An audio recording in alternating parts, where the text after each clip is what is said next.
वो भड़कती हुई आग है, खाल उधेड़ कर कलेजा निकाल लेने वाली।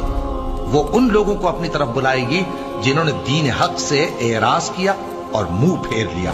मैं अनकरीब इसको सकर में दाखिल करूंगा, और तुम क्या समझे कि सकर क्या है?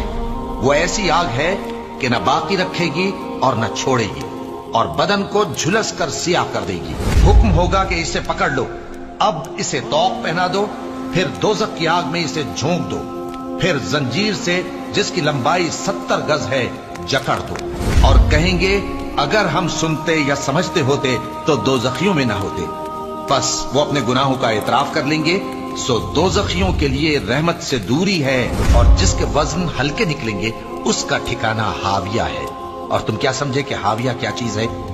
वो दहकती हुई आग है। वो जरूर हुतमा में झोंक दिया जाएगा। और तुम क्या समझे कि हुतमा क्या है? वो अल्लाह की भड़काई हुई आग है जो दिलों तक जा पहुंचेगी। बेशक वो उसमें बंद कर दिए जाएंगे, यानी आग के लंबे लंबे सुतूनों में।